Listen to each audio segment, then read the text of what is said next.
ಮಧ್ಯಪ್ರಾಚ್ಯದಲ್ಲಿ America ಮತ್ತು Iran ನಡುವಿನ ಸಂಘರ್ಷ ಮತ್ತಷ್ಟು ಉಲ್ಬಣಗೊಂಡಿದೆ. ಪರಸ್ಪರ ಮಿಲಿಟರಿ ದಾಳಿಗಳು, ಹಾರ್ಮೋಜ್ ಜಲಸಂಧಿ ಸುತ್ತ ಹೆಚ್ಚುತ್ತಿರುವ ಉದ್ವಿಗ್ನತೆ, ಕಚ್ಚಾ ತೈಲದ ಬೆಲೆಯಲ್ಲಿ ಭಾರೀ ಏರಿಕೆ ಹಾಗೂ ಜಾಗತಿಕ ಭದ್ರತೆಯ ಮೇಲಿನ ಆತಂಕ ಇವೆಲ್ಲವೂ ವಿಶ್ವದ ಗಮನವನ್ನ ಮತ್ತೆ ಮಧ್ಯಪ್ರಾಚ್ಯದತ್ತ ಸೆಳೆದಿವೆ.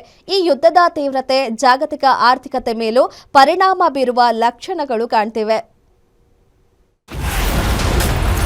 ಅಮೆರಿಕ ಇರಾನ್ ಸಂಘರ್ಷ ತೀವ್ರ, ಪರಸ್ಪರ ಮಿಲಿಟರಿ ದಾಳಿ ಮುಂದುವರಿಕೆ, ಹಾರ್ಮುಜ್ ಜಲಸಂಧಿ ಮತ್ತೆ ಕ್ಲೋಸ್.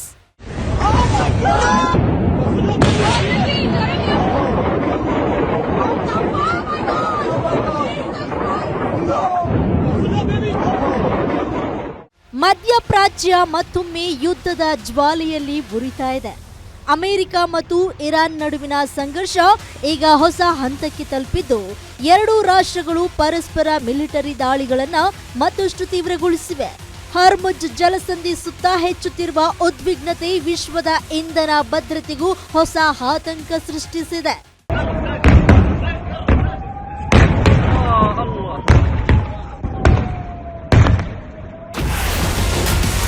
ಬ್ರೆಂಟ್ ಕಚ್ಚಾ ತೈಲ ಬೆಲೆ 4.28% ಏರಿಕೆ,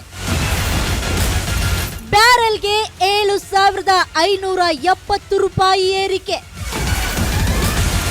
WTI ಕಚ್ಚಾ ತೈಲ 4.37% ಏರಿಕೆ. ಸಂಘರ್ಷದ ಪರಿಣಾಮ ಜಾಗತಿಕ ಮಾರುಕಟ್ಟೆಯ ಮೇಲೂ ಗೋಚರಿಸಿದೆ.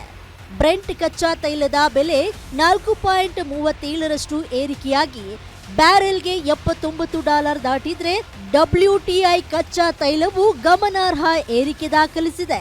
ವಿಶ್ವದ ಪ್ರಮುಖ ತೈಲ ಸಾಗಣೆ ಮಾರ್ಗವಾಗಿರುವ ಹಾರ್ಮುಜ್ ಜಲಸಂಧಿಯಲ್ಲಿ ಹಡಗು ಸಂಚಾರ ಗಣನೀಯವಾಗಿ ಕುಸಿದಿರುವುದು ಮಾರುಕಟ್ಟೆಯ ಆತಂಕವನ್ನ ಮತ್ತಷ್ಟು ಹೆಚ್ಚಿಸಿದೆ.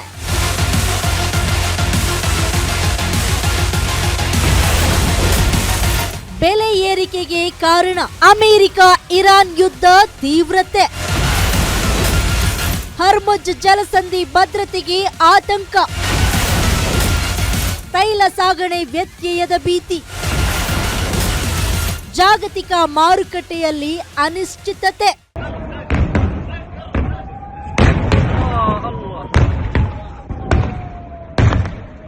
ಅಮೆರಿಕದ ಇತ್ತೀಚಿನ ವೈಮಾನಿಕ ದಾಳಿಗಳಲ್ಲಿ ಇರಾನ್ನ ಕ್ಷಿಪಣಿ ತಾಣಗಳು, ಡ್ರೋನ್ ನೆಲೆಗಳು, ನೌಕಾಪಡೆ ಮೂಲಸೌಕರ್ಯ ಹಾಗೂ ಮದ್ದುಗುಂಡು ಸಂಗ್ರಹ ಕೇಂದ್ರಗಳು ಗುರಿಯಾಗಿವೆ ಎಂದು ಅಮೆರಿಕ ಸೇನೆ ಹೇಳಿದೆ.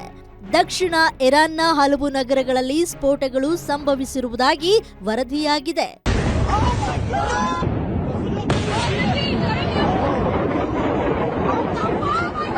ಇದಕ್ಕೆ ತೀವ್ರ ಪ್ರತಿಕ್ರಿಯೆ ನೀಡಿರುವ ಇರಾನ್, ತನ್ನ ವಿರುದ್ಧದ ಕಾರ್ಯಾಚರಣೆಗೆ ಸಹಕರಿಸುವ ಯಾವುದೇ ದೇಶವನ್ನು ಶತ್ರು ರಾಷ್ಟ್ರವೆಂದು ಪರಿಗಣಿಸಲಾಗುವುದು ಎಂದು ಎಚ್ಚರಿಕೆ ನೀಡಿದೆ.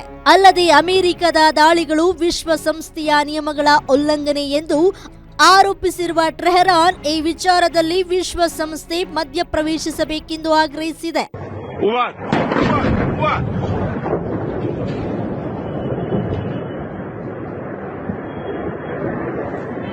ಯುದ್ಧದ ಕಿಡಿ ಈಗ ಕೇವಲ ಎರಡು ರಾಷ್ಟ್ರಗಳಿಗೆ ಸೀಮಿತವಾಗಿಲ್ಲ. ಜಾಗತಿಕ ಇಂಧನ ಪೂರೈಕೆ, ಸಾಗರ ಮಾರ್ಗಗಳ ಭದ್ರತೆ ಹಾಗೂ ವಿಶ್ವ ಆರ್ಥಿಕ ಸ್ಥಿರತೆಗೂ ಈ ಸಂಘರ್ಷ ಸವಾಲಾಗಿ ಪರಿಣಮಿಸಿದೆ. ಮುಂದಿನ ಕೆಲ ದಿನಗಳಲ್ಲಿ ಮಧ್ಯಪ್ರಾಚ್ಯದ ಬೆಳವಣಿಗೆಗಳು ಜಗತ್ತಿನ ರಾಜಕೀಯ ಮತ್ತು ಆರ್ಥಿಕ ದಿಕ್ಕನ್ನ ನಿರ್ಧರಿಸುವ ಸಾಧ್ಯತೆ ಇದೆ. ಸ್ನೇಹ ರಾಠೋಡ್, ನ್ಯೂಸ್ ಡೆಸ್ಕ್.